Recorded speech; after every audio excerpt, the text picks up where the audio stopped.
Dios te bendiga, un gusto saludarte en esta mañana, en este servicio atípico. Hemos vuelto a las redes por la inclemencia climática, así que oramos también por cada una de sus familias para que Dios los guarde, los proteja y podamos transitar estos días de la mejor manera posible. Quisiera invitarte en esta mañana a ir al libro de los Hechos, capítulo 4, versículo 13, y vamos a hablar de vidas marcadas por Jesucristo. Dice el pasaje Hechos 4:13, refiriéndose a Pedro y a Juan. Entonces, viendo el denuedo de Pedro y de Juan, y sabiendo que eran hombres sin letras y del vulgo, se maravillaban y les reconocían que habían estado con Jesús. Pedro y Juan subían, dice el texto, como todos los días a las 3 de la tarde aproximadamente, que era la hora de la oración. Pasaban por el lado lateral del templo. Allí estaba la famosa puerta de la Hermosa, que era ni más ni menos que un paso obligatorio. Era un lugar donde sí o sí las personas debían pasar. Era un sitio estratégico para poder ingresar al templo y allí hacer el rito acostumbrado, o como Pedro y Juan, simplemente ir al templo a orar y pasar tiempo en la presencia de Dios. Pero en esa puerta, cuando ese día ambos apóstoles fueron al templo, notaron algo distinto. Estaba el paralítico que acostumbraban ponerlo en ese lugar, justo al lado de la puerta, en ese lugar estratégico, como te dije, para que pudiera pedir limosna. Y de hecho, toda su vida la había construido y las posibilidades de su vida habían sido consecuencia de los recursos que él obtenía a partir de la limosna. Todos los que pasaban, todos los que se dirigían obligatoriamente hacia el templo, sí o sí confrontaban a este hombre, a este lisiado. La puerta de la Hermosa se convierte entonces en un límite casi simbólico, porque recordad que por la ley de Moisés, por la Torá, ninguno que tuviera algún defecto físico podía ingresar al templo, podía ingresar a adorar a Dios. Quiere decir que este hombre tenía la posibilidad de estar a la puerta del templo, pero no ingresar y participar con el resto del pueblo de su adoración comunitaria al Señor. Por eso te hablo de un límite simbólico entre la exclusión y la inclusión, entre la mendicidad y la restauración, entre el antiguo orden, el de la ley, y el nuevo orden basado en el amor de Jesucristo, la bondad y la misericordia. Había una diferencia sustancial. Él no podía ingresar a la presencia de Dios. Sin embargo, ahora en Cristo, él tenía libre acceso al trono de Dios. Notemos que el milagro ocurre en una de las puertas de acceso principales, y el milagro ocurre en el propio corazón de la religión judía, en la centralidad de la religión judía, en la puerta del templo principal. El mensaje no es terapéutico el que le da Pedro y Juan a este hombre, es un mensaje basado en el querigma. ¿Y qué es el querigma? La proclamación de Jesucristo como Señor y la proclamación de Jesucristo como el que resucitó y está sentado a la diestra del Dios Padre Todopoderoso. Es en el nombre de Jesucristo y reconociendo la autoridad de la resurrección que cuando el mendigo estira su mano para pedirle una limosna, Pedro y Juan se detienen. La puerta de la Hermosa representa un sistema que prometía cercanía a Dios, pero no estar en la presencia de Dios. Representaba la religión que permitía recibir limosnas, pero que no garantizaba el acceso a la presencia del Señor. Es que en definitiva eso es lo que hace la religión.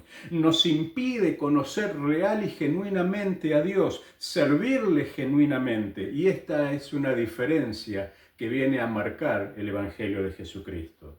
Déjame decirte en primer lugar en esta mañana que Pedro y Juan van a cambiar la realidad de este hombre. De repente, la rutina de este paralítico, que no sabemos su nombre, es modificada por hombres llenos del poder y de la presencia del Espíritu Santo. Se acercan a él. Él no tenía sin duda la esperanza de ser sanado. Lo único que él quería era una limosna más, una muestra de caridad más para aliviar lo que sin duda era su vida cotidiana. Esto es lo que sucede cuando realmente Dios está en nuestras vidas. Vamos más allá de nuestras circunstancias. Podemos esperar cosas más grandes, cosas más gloriosas de nuestra realidad, que puede ser penosa o festiva, que puede ser buena o mala, pero Dios va más allá siempre de las circunstancias. Y la fe en Cristo es la que logra, en definitiva, modificar las vidas, traer comportamientos diferentes, restaurar a las personas, perdonar sus pecados y darles vida eterna. Esto es lo que estaban haciendo los discípulos. Fíjate que el mendigo le pide a Pedro y a Juan algo que ellos no tenían. El texto dice: no tenemos dinero. Sin embargo, ellos no necesitaban dinero, no necesitaron infraestructura, no necesitaban grandes recursos económicos, ni necesitaban ni representaban tampoco el poder y la fastuosidad del templo, pero tenían algo distinto al resto. Tenían algo que aún los propios sacerdotes que estaban dentro de ese templo no podían darle, y era la plenitud de la vida en Jesucristo. Tenían algo que el mundo no podía entregar: el poder del Espíritu Santo morando dentro de ellos. Dice el texto que por primera vez en su vida entra el paralítico saltando y alabando a Dios junto con Pedro y con Juan, después de haber experimentado el milagro de la sanidad en su vida. Pedro, con voz firme y con autoridad, le dice: no tengo plata ni oro, pero lo que tenemos te damos. En el nombre de Jesús de Nazaret, levántate y anda. Pedro no le dice palabras amorosas y comprensivas a los religiosos cuando empiezan a interpelar qué sucedió, porque era obvio, todo el mundo conocía a este lisiado. Los sacerdotes, los transeúntes, los que vivían en la cercanía del templo, nadie podía ignorar que este era el que se sentaba a la puerta a mendigar y ahora estaba dentro del templo caminando, saltando, alabando y glorificando a Dios. Dice el libro de los Hechos, capítulo 3, versículo 19, que Pedro entonces, cuando le preguntan qué es lo que sucedió, fíjate lo que le responde a los miembros del Sanedrín judío. Así que arrepentíos y convertíos para que sean borrados vuestros pecados, para que vengan de la presencia del Señor tiempos de refrigerio, y Él envía a Jesucristo que os fue anunciado antes. Pedro y Juan les estaban diciendo a los religiosos, a los sacerdotes, a los fariseos, a los escribas, al pueblo en general, que a ese que crucificaron Dios le había hecho Señor y Cristo, y que ellos necesitaban arrepentirse de sus pecados, creer en Jesucristo para poder acceder a la vida eterna e ingresar a la propia presencia de Dios.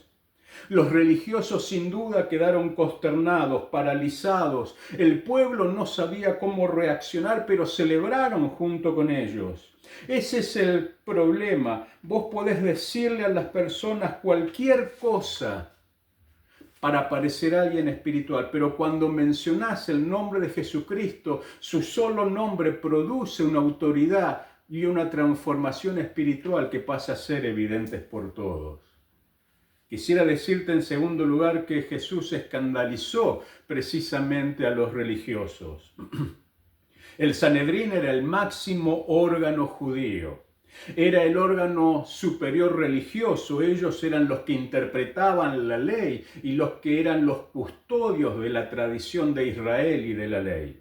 Pero también funcionaba puertas adentro para los asuntos vinculados al pueblo judío como tribunal judicial, fuera del tribunal romano. Y también era el órgano administrativo bajo la supervisión romana. Ellos eran los que llevaban día por día la vida institucional del pueblo de Israel. Eran los sacerdotes y los doctores de la ley de todo Israel, las personas ilustradas, reconocidas y respetadas por todo el pueblo, los que tenían en sus manos precisamente esta tarea y eran los que integraban, los más nobles y los más reconocidos, esta corte judía. A ellos es que Pedro y Juan se dirigen. Dice Hechos capítulo 4, versículo 1, hablando ellos al pueblo, está hablando de Pedro y de Juan, vinieron sobre ellos los sacerdotes con el jefe de la guardia del templo y los seduceos. Y dice literalmente, resentidos de que enseñasen al pueblo y anunciaren la resurrección de Jesús. Vinieron resentidos, exhalando enojo, ira, bronca, envidia, furia, literalmente está diciendo el texto. Es que las palabras de Pedro y de Juan los estaba dejando expuestos. Porque si verdaderamente Jesús había sido el Mesías y resucitó y tenía el poder de sanar a los lisiados, entonces el Sanedrín se había equivocado cuando fue ante Pilatos para pedir que lo crucifiquen a Jesús. Ellos se habían equivocado, no habían discernido las señales que va a decir Pedro desde Moisés y pasando por todos los profetas, son claras y señalan a Jesucristo.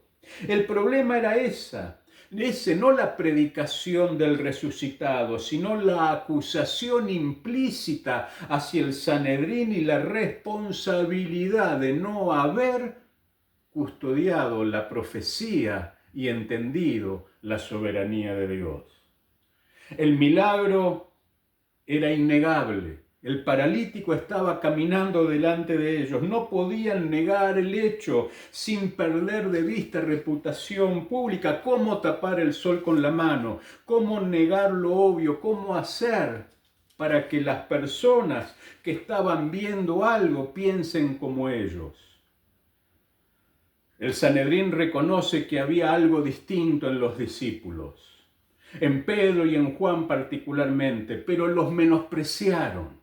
Eran gente del pueblo, del vulgo, eran simples pescadores, nunca habían estudiado la Torá a los pies de ningún fariseo, de ningún religioso. Dice el texto literalmente, entonces viendo el denuedo de Pedro y de Juan, y sabiendo que eran hombres sin letras y del vulgo, se maravillaban y les reconocían que habían estado con Jesús. Pedro y Juan predicando con todo el poder y la audacia del Espíritu Santo, haciendo milagros y conmoviendo la multitud a las personas, no era fruto de la casualidad, no eran que de la noche a la mañana estos indoctos, estos ilustrados, ahora podían pararse y presidir una reunión y hablar en el nombre de Jesús y hacer milagros. No habían tenido un curso de oratoria ni de coaching, sino que es fruto exclusivo de la obra del Espíritu Santo que había venido sobre ellos, dice Hechos capítulo 1. Los maestros de Israel reconocen dos cosas en Pedro y en Juan. En primer lugar, dice que hablaban con denuedo. La palabra, el texto griego es allí con entusiasmo, con valentía, con un valor que era inusitado para gente de esta categoría y con tan poco o básicos conocimientos de la ley. Pero los traductores de Reina Valera, en la segunda parte del texto, cuando dicen que eran hombres del vulgo, en realidad los traductores de la palabra fueron educados y son educados, porque cuando el texto dice hombres sin letras y del vulgo, literalmente en el griego original aparece la palabra idiotai. El Sanedrín le está diciendo a Pedro y a Juan, no solamente ustedes no son nadie porque nunca estudiaron la ley ni conocen la ley, sino que encima son tontos, son limitados, son escasos en su entendimiento. ¿Cómo ustedes van a venir a nosotros a enseñarnos lo que dice la palabra y van a hablar en nombre de esa persona delante nuestro? Eso es lo que en el fondo el Sanedrín le está diciendo. Le dice a Pedro y a Juan, agramatoi. hombres sin letras, vulgares y encima hombres tontos, necios, que no son capaces de entender. Es que en efecto la autoridad religiosa institucionalizada generalmente nunca puede ver y entender el poder y el obrar de Dios en la vida de las personas. Piensan que todos son como ellos o deben ser como ellos. Se fijan en la apariencia, en la superficie, en lo vano, en lo simple. El Espíritu Santo había convertido y transformado a Pedro y a Juan en hombres que eran miedosos, temerosos, que se habían alejado, y ellos lo reconocen, salvo Juan. Pedro reconoce que había dejado a Jesús. Sin embargo, ahora el valor y la audacia que tenían era sorprendente, aún incluso para la autoridad judía.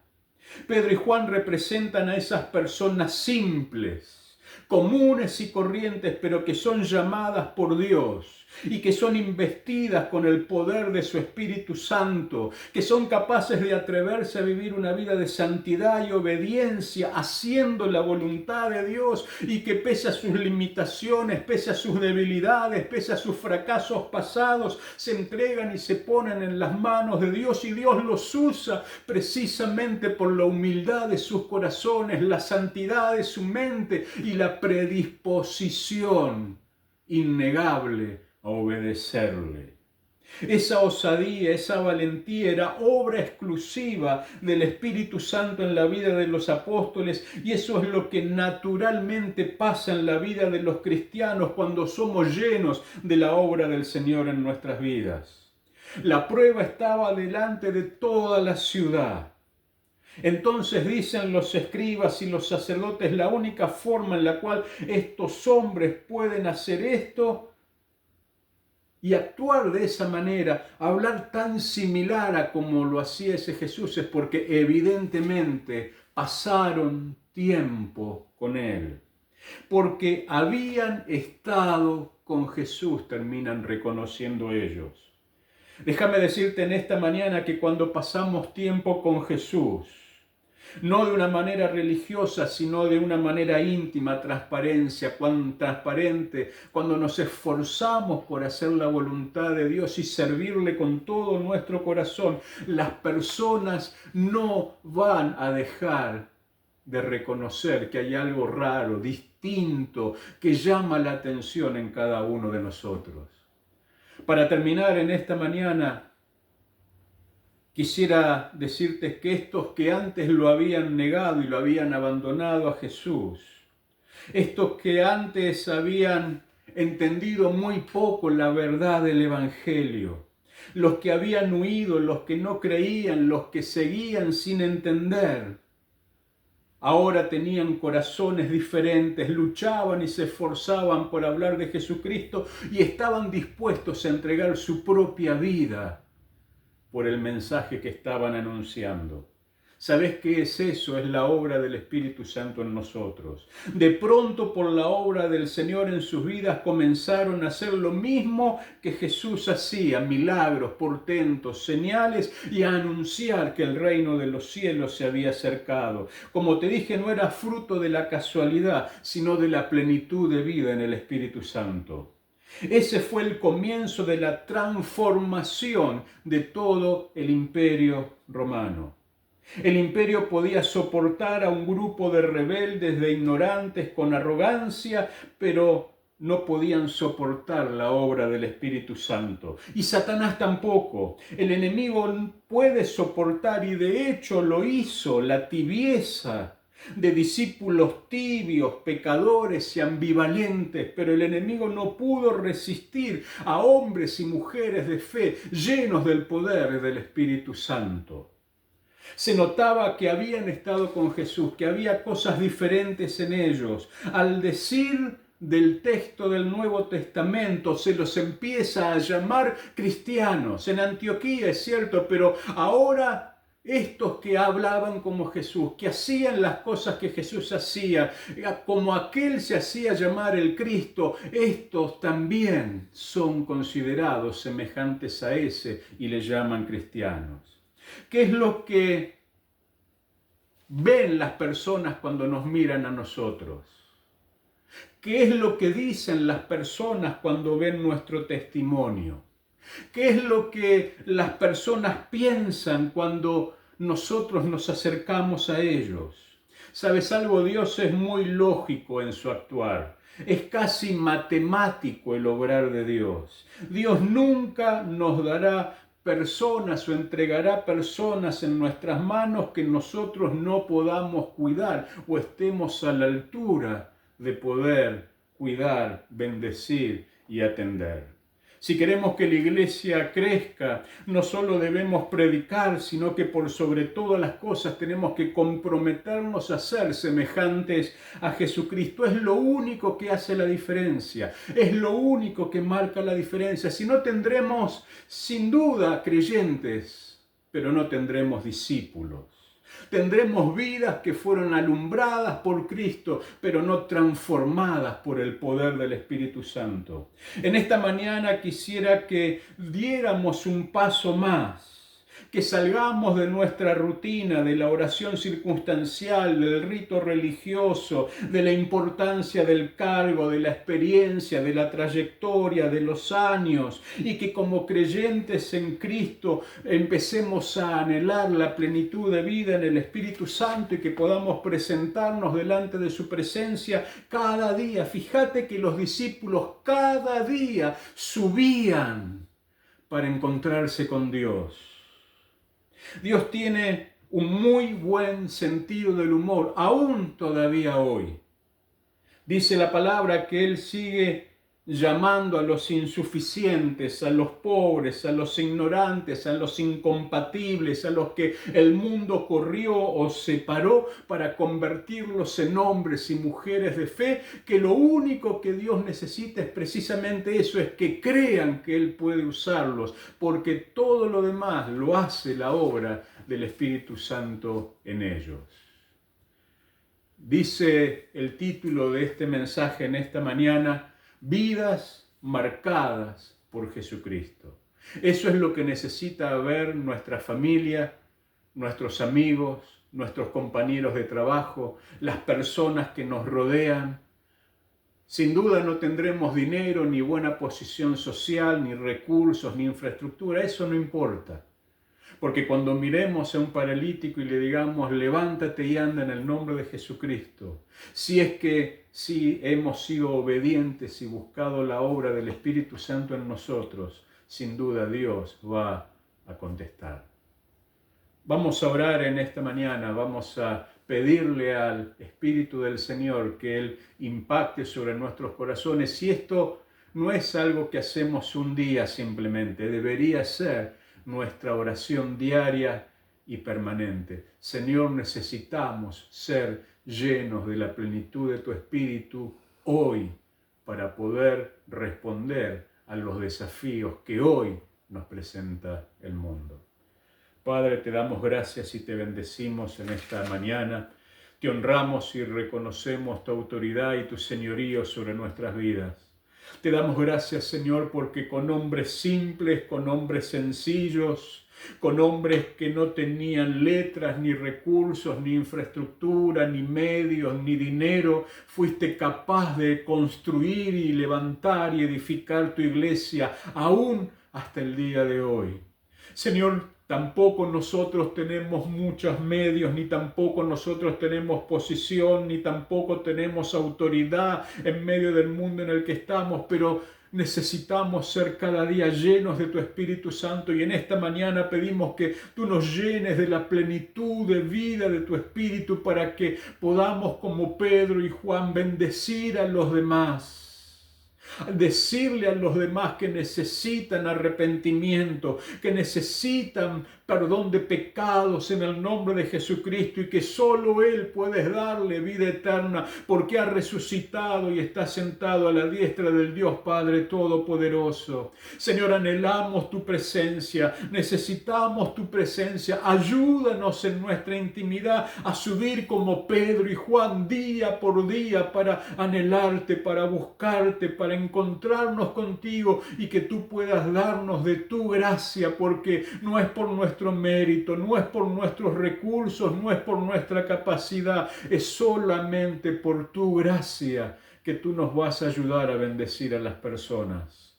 Bendice cada hermano y hermana en esta mañana, cada familia de nuestra congregación. Guárdales a cada uno de ellos para que más allá de la severidad del clima puedan estar guardados y protegidos en tu mano. Y ayúdanos en esta semana que comienza hoy a bendecir y honrar tu nombre en primer lugar, pero también a bendecir al resto de las personas que nos rodean. Oramos, Padre, en el nombre de Cristo Jesús y te agradecemos por tu fidelidad sobre nuestras vidas, y lo hacemos en el nombre del Padre, del Hijo y del Espíritu Santo.